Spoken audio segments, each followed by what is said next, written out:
দুর্গাপুরের এক কিশোরীকে গণধর্ষণের ঘটনায় 4 অভিযুক্ত পলাতক। এই ঘটনায় বিক্ষোভ প্রদর্শন করেন আসানসোলের বিজেপি বিধায়ক অগ্নিমিত্র পাল। এলাকায় বিপুল সংখ্যক পুলিশ মোতায়েন করা হয়েছে।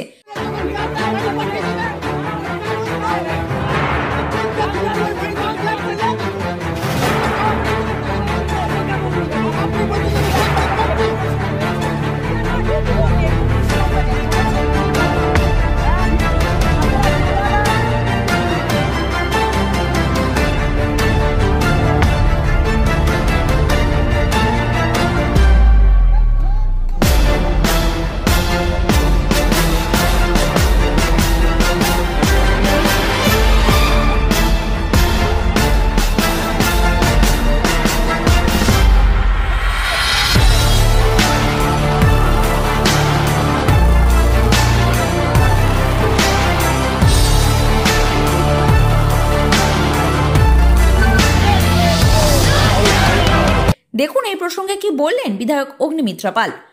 আসানসোলে একটি মেয়েকে গণধর্ষণ করা হয়েছে।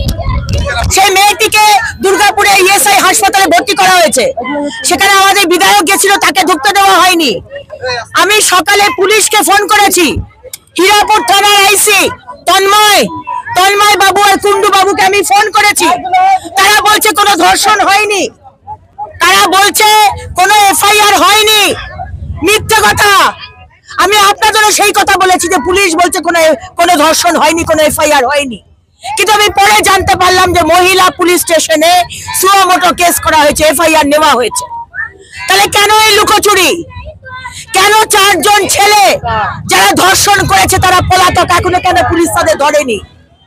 আমরা কি ধর্ষিতা হওয়ার জন্য জন্মেছি এই পশ্চিমবঙ্গে?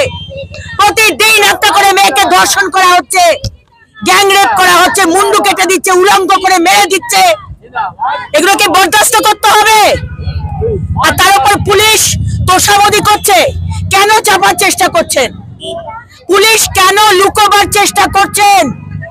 যদি ক্রাইম হয়েছে তো কেন স্বীকার করছেন না? প্রতিবার আমরা দেখি যে কিছুতেই স্বীকার করতে চায় না, ধামাচাপা দেবার চেষ্টা করে। কেন? যারা রেপ করেছে তারা পলাতক, তাদেরকে ইমিডিয়েটলি অ্যারেস্ট করা হোক। কারণ আমি যখন সকালবেলাতে আমার একজন কার্যকর্তাকে দিয়ে ফোন করাই, তিনি বলেন যে না, কোনো ধর্ষণ হয়নি, বাবা মা পরিবার কোনো এফআইআর করেনি। মিথ্যে কথা, মিথ্যে কথা। উইমেন্স থানাতে, মহিলা থানাতে সুমোটো কেস হয়েছে, এফআইআর হয়েছে। আপনি মিথ্যে কথা বলে ঢাকার চেষ্টা করছেন কেন? আজকে যে মেয়েটি 19 বছর 20 বছরের একটি মেয়ে, তার হয়তো জানাশোনা, তার হয়তো পরিচিত হোক না পরিচিত হোক, যদি ধর্ষণ করে তাহলে সেটা ধর্ষণ। আর সেই 4 জন ছেলে এখনো পলাতক। কেন? এরা ধরতে পারে না? কিসের জন্য? তৃণমূলের নেতার পরিচিত না কার পরিচিত? অন্য সময় হলে তো বিজেপির কার্যকর্তার কলার ধরে তুলে নিয়ে আসে। আর যারা রেপিস্ট তাদেরকে প্রোটেকশন দিচ্ছে। তাই আমরা বিচার চাই। ধামাচাপা দেওয়ার চেষ্টা করবেন না মুখ্যমন্ত্রী। আপনার কন্যাশ্রী, যুবশ্রী, সবুজ সাথীতে কিচ্ছু এসে যাবে না যদি মহিলাই বেঁচে না থাকে। প্রতিদিন কলকাতা হোক, গ্রামীণ এলাকা হোক, বড় লোক হোক, গরিব লোক হোক, প্রত্যেকের বাড়িতে এপিডেমিক, প্যান্ডেমিকের মতো আজকে রেপ হচ্ছে। এগুলো মানবো না আমরা। আর তার উপর ধামাচাপা দেওয়ার চেষ্টা করা। We will not tolerate this. We will not tolerate this. তাই আমরা আজকে প্রতিবাদ করতে নেমেছি। 4 জন ছেলে ধর্ষণ করেছে, ঠিক আছে? 4 জন ছেলের মধ্যে এখনো একজনকেও অ্যারেস্ট করা হয়নি। আর বললাম তো, ভেরি ক্লিয়ারলি বলে দিচ্ছি, সে বিজেপি করুক, টিএমসি করুক, সিপিএম করুক, কংগ্রেস করুক, কোন দল না করুক, তাকে আমরা ছাড়বো না।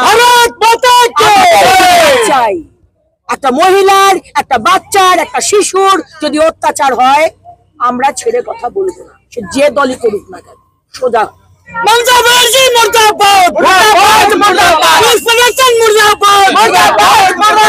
আসানসোল থেকে 24 ঘন্টা লাইভের জন্য ওয়াসিম খানের রিপোর্ট।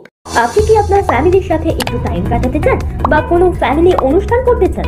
বাড়িতে করা সবসময় পসিবল হয় না, তাহলে হোটেল হাইওয়ে ইন এসে গেছে আপনাদের জন্য। Room rent starts from 6 650 only. AC, non-AC standard room and deluxe room, couple friendly room also available. এছাড়াও আপনি এখানে এক ছাদের তলায় পেয়ে যাচ্ছেন ইন্ডিয়ান, চাইনিজ, তন্দুর, বিরিয়ানি, মকটেল, এমনকি সি ফুড ও দেশি মুরগিও পাওয়া যাবে। Our popular facilities are free parking, pick up and drop, doctor on call. আমাদের ঠিকানা কল্যাণী ব্যারাকপুর এক্সপ্রেসওয়ে নিয়ার সাহেব কলোনি মোড় বিসাইড আশীর্বাদ ভবন, নৈহাটি। Phone number 8961 448449।